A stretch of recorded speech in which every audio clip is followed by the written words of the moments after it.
بسم الله الرحمن الرحيم. لا إله إلا الله وحده لا شريك له، له الملك وله الحمد يحيي ويميت وهو حي لا يموت بيده الخير وهو على كل شيء قدير.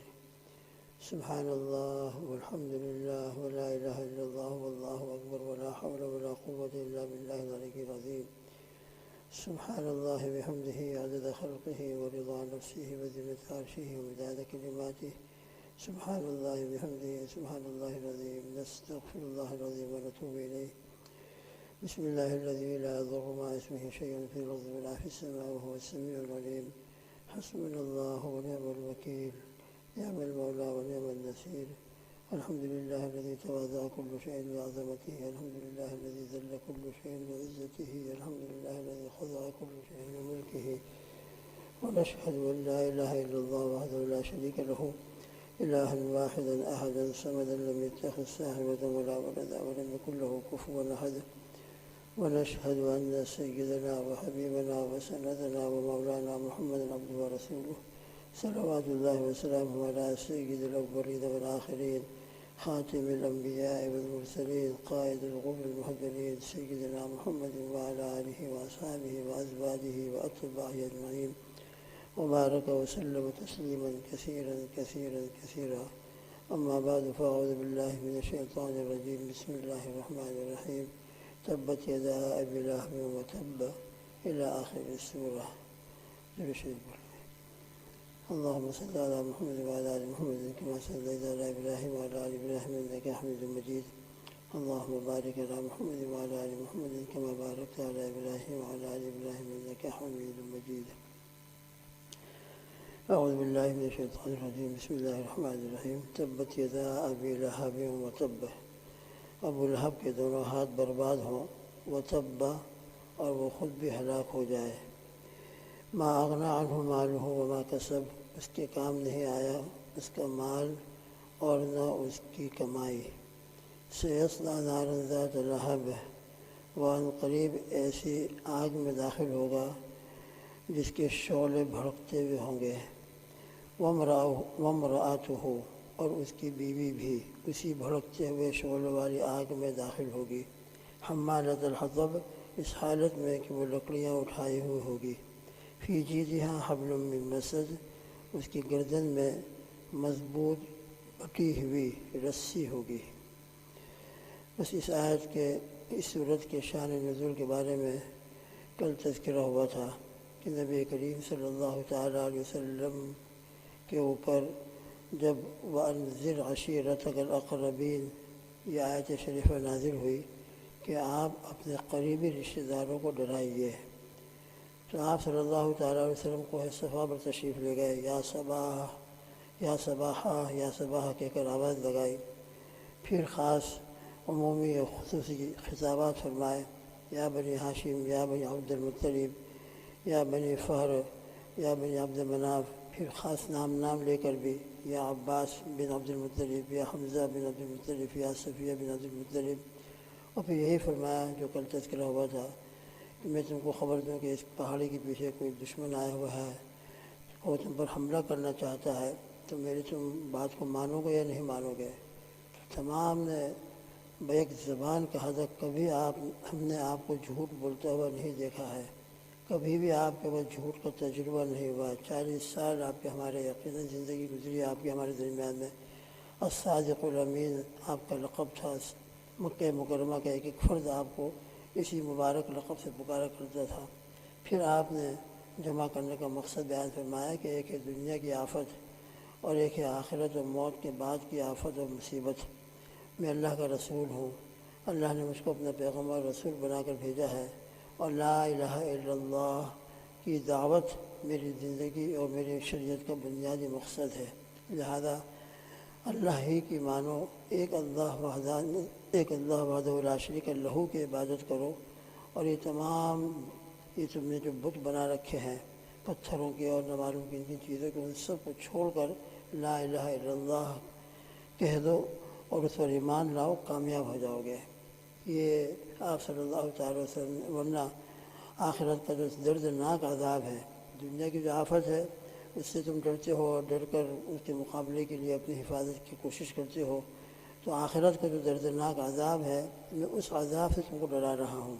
اگر تم میری بات مان لو گے، ایمان لے آؤ گے، اللہ سبحانہ وتعالیٰ کی وحدانیت کے اوپر ایمان قبول کر لو گے، تو آخرت کے دردناک عذاب سے تم نجات پا جاؤ گے، ورنہ آخرت کا دردناک عذاب تمہارے سامنے ہے۔ وانذر، چونکہ یہاں پر وانذر کا لفظ ہے، اس سے ڈرانا، تو ڈرانا اسی سخت اللہ کے عذاب سے۔ اس مجمع کے اندر یہ تمام حضرات تھے، آپ صلی اللہ علیہ وسلم کے بالکل خصوصی فیملی کے قریبی حضرات، ان میں آپ کا چچا ابو لہب بھی تھا۔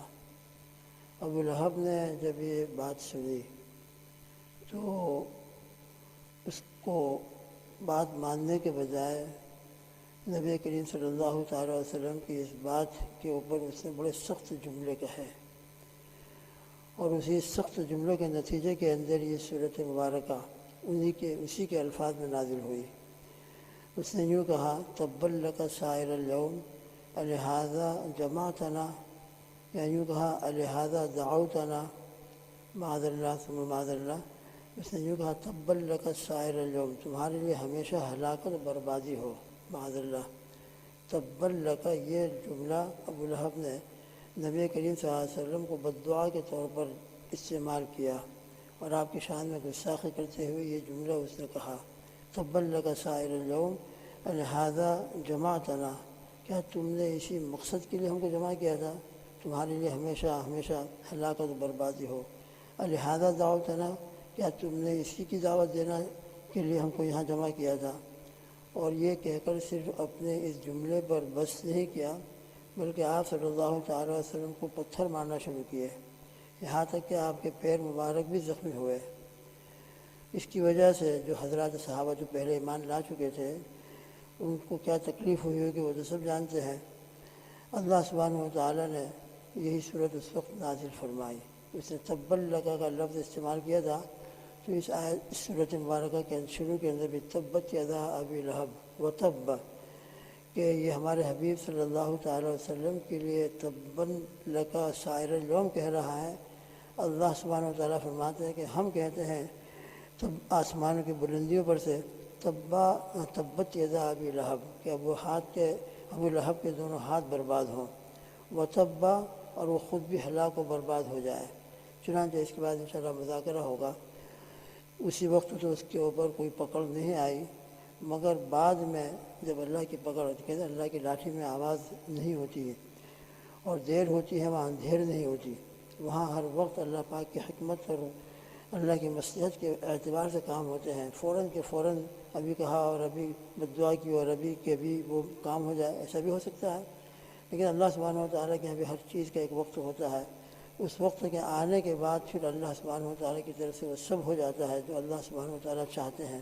پھر دنیا کی کوئی طاقت، اس کا مال ہو یا اس کی دولت ہو یا اس کی کمائی ہو یا اس کا اپنا خاندان ہو، کوئی بچانے والا نہیں ہو سکتا۔ اللہ ہم سب کی حفاظت فرمائے۔ بہرحال انشاءاللہ پھر آہستہ آہستہ ایک ایک جزء آیتیں پھر اس کے بارے میں مذاکر ہوتے رہیں گے۔ میں دوستوں بزرگوں، یہ نیا سال ہمارا شروع ہوا ہے، اس کا پہلا جو مہینہ ہے محرم الحرام۔ محرم، اس کے ایک معنی آتا ہے معظم، تحریم، حرم یحرم تحریم کے ایک معنی تعظیم کے آتے ہیں۔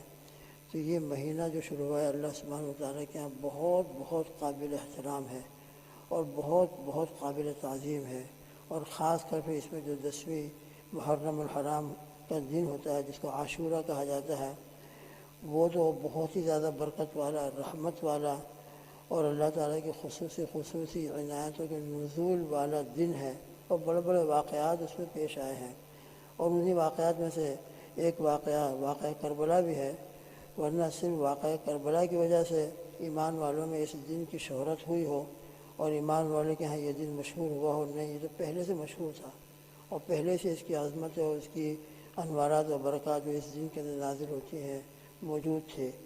ایک روایت کے اندر نبی کے ساتھ کا ارشاد بھی، عاشورہ کا روزہ تو انشاءاللہ سب رکھتے ہیں، باقی پورے مہینے کے اعتبار سے بھی آپ صلی اللہ تعالیٰ علیہ وسلم نے ایک حدیث پاک میں ارشاد فرمایا ہے، افضل الصیام بعد رمضان شہر اللہ المحرم، او کما قال صلی اللہ علیہ وسلم، رمضان کے بعد بہترین اور افضل ترین روزے اللہ تعالیٰ کے مہینہ محرم الحرام کے روزے ہیں۔ لہٰذا عاشورہ کا روزہ رکھے بہت اچھی بات ہے۔ اس کے علاوہ انشاءاللہ اور بھی کچھ باتیں ہوں گی، وہ وقت پر آتی رہیں گی۔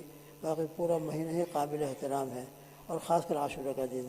باقی پورے مہینے کے اعتبار سے بھی اگر کوئی سعادت مند روزے رکھے، کبھی کبھی رکھ لے، پیر کا رکھ لے، منڈے کا رکھ لے، اور تھرسڈے کا رکھ لے، اور پورے مہینے کے اندر کبھی کبھی جب بھی دل چاہے روزے رکھ لے، تو انشاءاللہ اس ماہ محرم کے روزے بڑے قابل مبارک اور بڑے قابل تعظیم ہیں۔